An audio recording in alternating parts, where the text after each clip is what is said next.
Hello and welcome to Synopsis. My name is Krishna. This lecture is for economic geology और इस lecture में मैं आपको पढ़ा रहा हूँ और मिनरल गैंग एंड टनोर। इस लेक्चर में हम गैंग की बात करेंगे। ज्योग्राफी ऑप्शनल के लिए लेवल 3 के लिए ये इसमें से कुछ lectures will be there. Resource geography में अगर आपको पेपर 2 में मार्क्स अच्छे स्कोर करने हैं तो you should have decent idea of some of these things. तो ठीक है, लेक्चर हम देखते हैं। टनोर की बात करते हैं और गैंग की बात करते हैं। देखो और गैंग क्या होता है अगर हम इसकी बात करें। सपोज़ ये येलो वाला मटेरियल इज़ योर मिनरल, ठीक है, जो डिज़ायर्ड मिनरल है, ठीक है। तो आपका ये ब्लैक वाला मटेरियल आपका वेस्ट हो गया अगर इसके आप यूज़ नहीं कर सकते हो, इसके लिए आप कोई एक्सट्रैक्शन टेक्नोलॉजी नहीं है, इसका फ्यूचर आप कुछ भी यूज़ नहीं कर सकते हो। This will be waste for you, black वाला पार्ट, ठीक। तो एक ख़ास बात ये होती है, कोई भी ओर डिपॉजिट हो, कैसा भी हो, उसमें कभी भी सिंगल ओर मिनरल नहीं होगा। ओर में क्या हो सकता है, मिनरल 1 हो सकता है जो आपके लिए डिज़ायर्ड है, मिनरल 2, 3, 4 मतलब मैनी मिनरल्स हो सकते हैं। जैसे हमने देखा था कि ओर इक्वल टू क्या होता है, मिनरल प्लस इकोनॉमिक्स, ठीक है। तो जो इकोनॉमिक्स वाला पार्ट है वो डिटरमाइन करने में गैंग का एक बड़ा रोल होता है। अगर सपोज़ गैंग ज़ीरो हो जाए, ठीक है, गैंग के पहले एक बार डेफिनेशन देखो। और is always mixed with unwanted और वैल्यू लेस रॉक्स, या कुछ ऐसे मिनरल्स होते हैं जो कि गैंग हुए। अब हम क्या कह रहे हैं, वैल्यू लेस रॉक्स या अनवांटेड रॉक्स या वैल्यू लेस मिनरल्स, ठीक। तो ये ऐसी चीज़ें हैं। तो मिनरल, आपको मिनरल चाहिए ही चाहिए, लेकिन उनकी आज की डेट में आपको कोई नीड नहीं है, तो आपके लिए गैंग हो गए। जैसे इसका एक बहुत अच्छा एग्जांपल बताऊं, हालांकि उसे आप एज परफेक्टली गैंग की तरह नहीं कहोगे, लेकिन उसके लिए हमें बहुत ज़्यादा मेहनत करनी पड़ जाती है। यूरेनियम 235 की अगर हम बात करें तो ये आज की डेट में हमारे लिए ये यूज़फुल है, ठीक है। लेकिन इसके साथ में यूरेनियम 238 मिलता है, ठीक है। तो जो इनफैक्ट न्यूक्लियर साइंस होती है वहाँ इसको वेस्ट की तरह कंसीडर किया जाता है। इसका नाम ही होता है दिस इज़ वेस्ट, क्योंकि आज इसके लिए टेक्नोलॉजी नहीं है, ना इसको यूज़ करने की बहुत अच्छी टेक्नोलॉजी है, और ना ही इसको आप स्टोर कर सकते हो, ठीक है, और ना ही इसको सेपरेट इजीली कर सकते हो। इसके लिए पूरा इनरिचमेंट प्रोसेस चाहिए होता है, ठीक। तो मोस्टली आपको सिर्फ यही चाहिए होता है, 0.7% होता है, और इसको 0.7 से आप 1%, 2%, 3% इंक्रीज़ करते हो। तो होता क्या है, सपोज़ आपका यूरेनियम 235 ये वाला है, बाकी ये वाला पोर्शन यूरेनियम 238 है। अगर आपको ज़्यादा यूरेनियम 235 चाहिए तो आप क्या करोगे, इसको इंक्रीज़ करोगे और आपका अल्टीमेटली ये वाला यूरेनियम 238 रिड्यूस होता जाएगा, ठीक है। Not exactly an example of gang, but बहुत हद तक रिलेटेड है। कहीं क्लासिकल जो भी एग्जांपल्स हैं क्लासिकल जियोलॉजी, उसमें गैंग की तरह नहीं कंसिडर किया जाता, लेकिन जो भी न्यूक्लियर साइंस है वहाँ पर इसको गैंग या वेस्ट की तरह ही कंसिडर किया जाता है, ठीक है। तो जितना ज़्यादा आपका गैंग होगा उतना ज़्यादा आपका मिनरल अनइकोनॉमिकली वाइबल होगा, उसकी इकोनॉमिक्स उतनी ज़्यादा घटती जाएगी। तो आप हमेशा याद रखना, आप ये इक्वेशन लिख सकते हो, और equal to mineral plus economics, और इकोनॉमिक्स रिड्यूस करने में आपका गैंग का बहुत बड़ा रोल होता है, ठीक है। अगर आपका गैंग बढ़ा, ठीक है, आपकी इकोनॉमिक्स रिड्यूस होगी, आपका मिनरल जो डिज़ायर्ड मिनरल है वो रिड्यूस होगा। अब देखो खास बात है कि और में जैसे हमने बात की 2 मिनरल हो सकते हैं, ठीक है, बहुत सारे मिनरल्स हो सकते हैं, अल्टीमेटली हमें मिनरल ही एक्सट्रैक्ट करना है। लेकिन अगर हमारा मिनरल 1 ही यूज़फुल है और मिनरल 2, 3, 4 यूज़फुल नहीं है, तो उनको भी आप गैंग की तरह ही कंसिडर करोगे, at least at that point of technology. तो ये याद रखना, और गैंग में टेक्नोलॉजी का बहुत बड़ा रोल है, ठीक है, क्योंकि ख़ास बात है इकोनॉमिक्स से आपको देखना है, ठीक। ये कुछ एग्जांपल हैं, आप रट लो। पाइराइट, FeS2 ये आपका गैंग मिनरल है, ठीक है, आपका जिंक सल्फाइड के लिए, ठीक। अब देखो आपको FeS ये ऑब्वियसली एक आयरन का एक मिनरल है, लेकिन जब ये जिंक के इस ओर के साथ मिलता है तो ये गैंग का काम करता है। इसी तरह से क्वार्ट्ज और कैल्साइट आपके लिए मिनरल है, इंडस्ट्रियल मिनरल की तरह काम करते हैं, लेकिन ये आपके जैसे कॉपर ओर है, उसके लिए हो सकता है जब हम कॉपर माइनिंग कर रहे हैं तो वहाँ क्वार्ट्ज मिले तो आप फेंक दोगे, मतलब क्या बकवास है, ठीक है। तो बस ये चीज़ याद रखनी है, ठीक।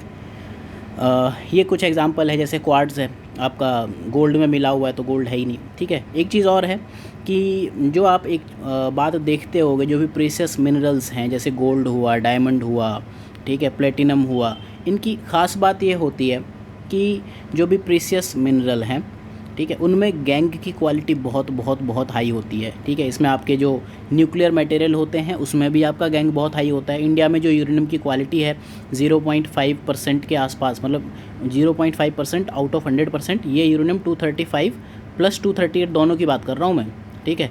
इसमें से भी हमारा 0.7% ही है, तो आप सोचो मतलब 0.5% का 0.7% कितना ही है, फिर भी उसकी डिमांड इतनी है कि हम इसको भी एक्सट्रैक्ट करते हैं, ठीक है। तो और गैंग अगर बहुत हाई है तो उसमें आपको देखना पड़ेगा ग्लोबल फैक्टर क्या है, इंटरनेशनल रिलेशन क्या है आपके, ठीक है, इंटरनेशनल सिक्योरिटी आर्किटेक्चर क्या है, और आपकी नीड क्या है, आप क्या करना चाह रहे हो एग्जैक्टली, ठीक। तो ये चीज़ आप ध्यान रखना हमेशा और गैंग में, ठीक है। आई थिंक इतना अगर आप समझा दोगे तो ऑब्वियसली बहुत है, लोग मोस्टली डेफिनेशन रट के जाते हैं। तो कमर्शियली वर्थलेस मटेरियल है जो आपका और के साथ मिक्स होता है, ठीक है। एक और टर्म होती है ओवरबर्डन। ओवरबर्डन क्या होता है, जैसे ये माइनिंग साइट है, ठीक है, तो यहाँ बहुत सारा कोल है, ठीक, यहाँ पर ना कुछ वेस्ट टाइप मटेरियल आपको कलेक्ट हुआ दिखेगा, ठीक है, कि यहाँ ये कचरा पड़ा है, ये कचरा पड़ा है, ठीक है। तो दिस इज़ ओवरबर्डन, ठीक है। तो इसको आप गैंग नहीं कहोगे। गैंग क्या होता है, ये इस मिनरल में जुड़ा हुआ होता है, ठीक है। और ओवरबर्डन क्या है, माइनिंग साइट पे जो वेस्ट डिपॉजिट हुआ, that is known as overburden, ठीक। फिर एक चीज़ और होती है, अब अगर आपका ओर, सपोज़ हम इसकी बात करें, ये दिख रहा है आपको, ये जैसे एक एग्जांपल है, तो ओर और गैंग ये दोनों एक साथ ही आपके माइन किए जाएंगे, ठीक है। लेकिन कुछ इसके एक्सेप्शंस हैं। मान लो मैं इस मटेरियल को किसी टेक्नोलॉजी से इससे सेपरेट कर लूँ माइन के अंदर ही, जैसे इसको इवेपोरेट कर लूँ, ठीक है। जैसे कोल, ये वाला जो एग्जांपल है, आपने अंडरग्राउंड कोल गैसिफिकेशन देखा होगा। इसमें क्या करते हैं कि जो माइन है वहीं पर आप ऑक्सीजन ले जाते हो, तो यहीं इसकी बर्निंग करते हो, यहाँ आपका एयर ले जाते हो, ऑक्सीजन आती है, यहाँ इसकी बर्निंग होती है, और यहाँ से आप इसका सीधे मेथेन और हाइड्रोकार्बन्स ये सब सीधे निकाल लेते हो। तो आपने क्या किया, सिर्फ और सिर्फ कोल की माइनिंग की। तो ये याद रखना, इन जनरल ये दोनों चीज़ें हम रिमूव करते हैं, लेकिन जो आने वाली टेक्नोलॉजी है उसमें ऐसा हो रहा है कि हम इस मटेरियल को अंडरग्राउंड ही सेपरेट कर लेते हैं, ठीक है। तो और गैंग को हम वहीं छोड़ देते हैं। तो उससे एक फ़ायदा ये होता है कि आपने धरती का जो बैलेंस है बहुत ज़्यादा डिस्टर्ब नहीं किया, सिर्फ काम की चीज़ निकाल ली, बाकी उसको छोड़ दिया, ठीक है।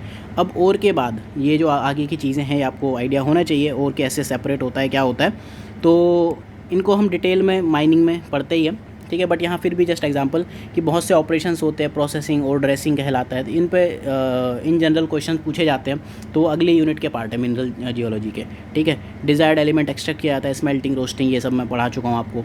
और हाइड्रो मेटलर्जी का यूज़ करके कुछ मटेरियल ऐसे हैं, जैसे ये बात की ना अंडरग्राउंड कोल्ड गैसिफिकेशन, इसी तरह से एक जो नई टेक्नोलॉजी है एडवांस्ड हाइड्रो मेटलर्जी, तो उनको आप होस्ट रॉक में ड्रिलिंग और ब्लास्टिंग के बिना ही आप वहीं अंडरग्राउंड ही कर लेते हो। तो ये चीज़ अभी कॉपर, यूरेनियम और गोल्ड के लिए यूज़ की जा रही है, ठीक है, लेकिन ये एडवांस्ड कंट्रीज़ में ही है, बस ये ध्यान रखना, ठीक है। तो खैर आगे देखते हैं। फैक्टर्स ऑफ इकोनॉमिक वैल्यू, जो हमने बात की ना कि और equal to mineral plus economics.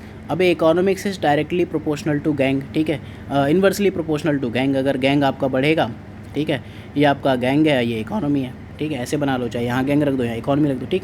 तो क्या होता है, इसीलिए हमें कुछ फैक्टर्स जानने ज़रूरी है, क्योंकि आप यूपीएससी का एग्ज़ाम दे रहे हो। जो एकेडमिक्स है वहाँ यहाँ ख़त्म हो जाती है चीज़ें, एकेडमिक्स में ये चीज़ भी नहीं आती है। ये एग्जांपल आपको करंट अफेयर्स से आएंगे, and you have to think about geology. ऐसा बिल्कुल नहीं है कि जियोलॉजी में आप करंट अफेयर्स नहीं डाल सकते हो। If you want to score beyond 350 in this UPSC IAS और 300+ इन आईएफएस, तो आपको ये करंट अफेयर्स वाली ये चीज़ें करनी पड़ेगी। You have to do this, ठीक है। खैर कुछ आइडिया बेसिक मैं दे दे रहा हूँ, बाकी you have to continuously think about that. तो कुछ फैक्टर्स होते हैं एग्जाम में, आप इन फैक्टर को ऐसे बना सकते हो, factor geological factor, economic factor, technological factor, environmental. लेकिन आपको इनके बारे में लिखना है ना, तो बेटर है कि आप ऐसे ही बनाओ, ठीक है, ऐसे ही लिखो, factors of economic value. Exam में बहुत अच्छा वो होता है, एक तरीका होता है कि मतलब आप हेडिंग सब हेडिंग के फॉर्मेट में लिखो, ठीक। तो जियोलॉजिकल फैक्टर में क्या होता है, जो जियोलॉजी से रिलेटेड है, जो आपने जियोमॉर्फोलॉजी में पढ़ा है, इसमें आप WD थॉर्नबरी की जो थ्योरीज़ हैं उनसे रिलेट कर सकते हो।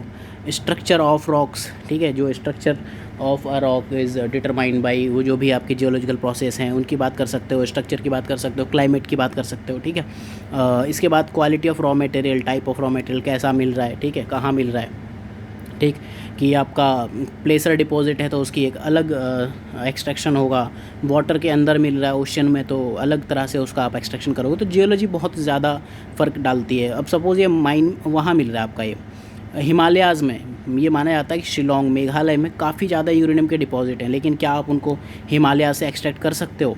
और एक्सट्रैक्ट करने के अलावा क्या इन्वायरमेंटल फैक्टर आपको अलाउ करेंगे? ठीक है। तो पॉलिटिकल फैक्टर अलाउ करेंगे, answer is straightforward no. तो उसके लिए आपको वेट करना पड़ेगा उस टेक्नोलॉजी का, ठीक है। जैसे थोरियम है, आप जानते हो थोरियम इंडिया में कितने बड़े रिजर्व्स हैं, लेकिन फिर भी आप उनका यूज़ नहीं कर पा रहे हो, ठीक है। तो आज की डेट में थोरियम भले ही मिनरल है, लेकिन that is nothing more than mean useless mineral, ठीक है। जब फ्यूचर में हो जाएगा तब हो जाएगा, ठीक। फिर इकोनॉमिक फैक्टर की बात करो, डिपॉजिट साइज़, अब आपको मिला तो कर तो सकते हो, लेकिन आपको सिर्फ इतनी छोटी सीम मिली कि वहाँ पर आप टेक्नोलॉजी मतलब पूरी मशीन्स पूरा सिस्टम इस्टेब्लिश करना ही नहीं चाहोगे, ठीक है, तो भी वो दिक्कत है। देन माइनिंग एक्सेसिबिलिटी, आप जा पा रहे हो कि नहीं, डेंस फॉरेस्ट हैं, जैसे अभी हमने हिमालयाज़ की बात की, तो ये सब चीज़ें हैं, ठीक है। अपार्ट फ्रॉम दैट कुछ और चीज़ें भी चाहिए होती हैं, मतलब आसपास आपको वाटर, हीट, गैस, ये सब रिसोर्सेज अवेलेबल हैं कि नहीं, तो आपको वाटर सप्लाई देनी होती है। आपने देखा होगा कि रिवर्स के आसपास जो माइंस हैं बहुत जल्दी डेवलप हो जाती है, क्योंकि ओर वॉशिंग एक बड़ी चीज़ है। ओर को जब आप करते हो, गैंग तो ऑब्वियसली होगा ही होगा, लेकिन ओर को ट्रांसपोर्ट करने से पहले आप ये चाहते हो कि बेसिक से बेसिक एक बार वॉश करके तो दो ही दो, ठीक है। तो वाटर अवेलेबिलिटी एक बड़ा फैक्टर है, ठीक है। इसके बाद टेक्नोलॉजी, जैसे हमने बात की, माइनिंग टेक्नोलॉजी है कैसी आपके पास आज की डेट में, है नहीं है, ठीक है। अच्छी मशीन्स हैं ड्रिलिंग के लिए या नहीं है, ठीक है। अब सपोज़ आपके पास ड्रिलिंग टेक्नोलॉजी नहीं है और आपने अपने बॉम्बे हाई में ये डिस्कवर कर लिया था कि हाँ यहाँ पेट्रोलियम मिल रहा है, तो उसका क्या कर लेते, कुछ नहीं, ठीक है। देन प्रोसेसिंग और मिनरल प्रोसेसिंग, आप टेक्नोलॉजी रखते हो कि नहीं रखते हो, कहीं आपको इंपोर्ट तो नहीं करनी पड़ रही है। Then machinery, tools, geography, climate, इन सब चीज़ों से टेक्नोलॉजी पर काफ़ी ज़्यादा इम्पैक्ट पड़ता है। इसके बाद इन्वायरमेंटल फैक्टर, इन्वायरमेंट में हमेशा आपको ये चीज़ ध्यान रखनी है कि जो गैंग है, ठीक है, gang is also always associated with environmental factor. तो इसको मैंने यहाँ अलग से एक सब हेडिंग में दिया, इन्वायरमेंटल फैक्टर। देखो इन्वायरमेंटल फैक्टर, कभी भी आप माइनिंग करोगे, इन्वायरमेंटल इम्पैक्ट, कभी भी आप इक्विलिब्रियम से बियॉन्ड जाओगे।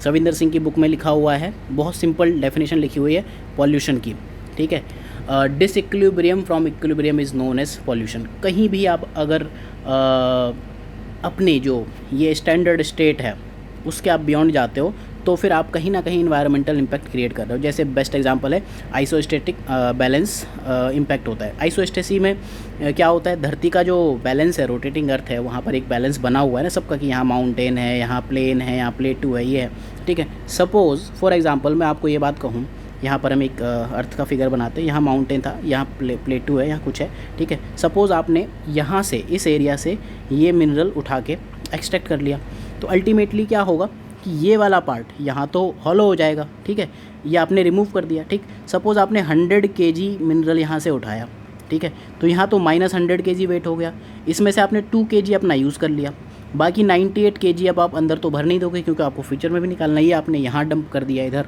ठीक है, you have dumped here. Ultimately क्या हुआ, धरती का जो आइसोस्टेसी है, आइसोस्टेटिक बैलेंस, वो आपका डिस्टर्ब हो गया।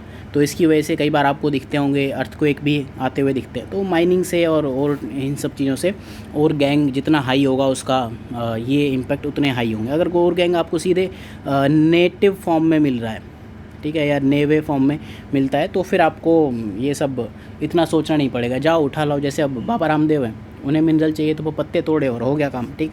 तो इसीलिए हम ये देखते हैं कि विद टाइम जो इन्वायरमेंटलिज्म है वो बढ़ रही है। एक चीज़ बताऊँ, इन्वायरमेंटलिज्म और इन्वायरमेंटल डिटर्मिनिज्म अलग चीज़ है। इन्वायरमेंटलिज्म का मतलब होता है movement, policies and everything related to environment, ठीक है। तो गैंग को आज के टाइम में इन्वायरमेंटल एंगल से कंसिडर करते हैं। जैसे हमने अभी गैंग के यहाँ स्टार्टिंग में बात की थी कि यहाँ पर मिनरल 1 गैंग, मिनरल 2, ये सब आप गैंग की तरह काउंट कर रहे हो, लेकिन मिनरल 2 भी तो आपका यूज़फुल है ना। तो ऑफ लेट ये देखा गया है कि आपका विद टाइम ये देखा गया है कि जो गैंग है उसको हम अब यूज़ करना शुरू किया है। जैसे चाइना में ऐसा हुआ कि बहुत सारा कोल गैंग जो है उसको पावर जनरेशन की तरह यूज़ कर रहे हैं, ठीक है। फ्लाई ऐश आपने देखा हो, वो तो खैर आउटपुट है, लेकिन कोल जो ये है कोल गैंग है, उसी को हम बिल्डिंग मटेरियल बनाने में कोल ऐश के साथ यूज़ कर रहे हैं। तो ये सब चीज़ें आपको देखनी पड़ेंगी, ठीक है, इस टाइप की चीज़ें होती हैं, राइट। इसके बाद ओल्ड माइनिंग, जो ओल्ड माइनिंग डंप है वो अब आजकल रीयूज़ होने लगे हैं। जैसे मैंने आपको आर्सेनिक का एग्जांपल बताया था, आर्सेनोपाइराइट इसका एग्जांपल है। ये कॉपर माइंस के साथ मिलता था 19th सेंचुरी में, ठीक है। तो उसके बाद साथ डंप कर दिया गया 19th सेंचुरी में, जब कॉपर वहाँ ख़त्म हो गया, ठीक है। तो अल्टीमेटली फिर ये फाइंड किया गया कि मतलब इसको इंसेक्टिसाइड की तरह यूज़ कर सकते हैं, ठीक है।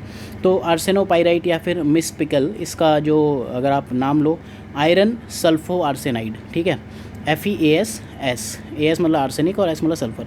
तो ये सबसे ज़्यादा कॉमन ओर है और ये अल्टीमेटली ओर वेंस में मिलता है। अगर वेंस आपको नहीं पता तो आपको हम मिनरल में पढ़ा ही चुके हैं, वहाँ एक बार देख लो, ठीक है।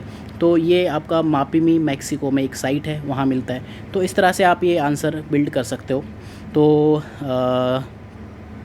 वी हैव स्टडीड कि मतलब ये और टेनोर क्या होता है यूपीएससी पॉइंट ऑफ व्यू से, प्लस जो आपका एकेडमिक पॉइंट ऑफ व्यू है वो तो हमने कवर कर ही लिया है। सो आई होप कि ये लेक्चर आपको समझ आया होगा। If you want anything else कि मैं आपको ऑप्शनल में करके दूं तो you can tell me. So that was my time, thank you for watching. अगर आप ये कोर्स ज्वाइन करना चाहते हो synopsisias.in पर जाकर ज्वाइन कर सकते हो।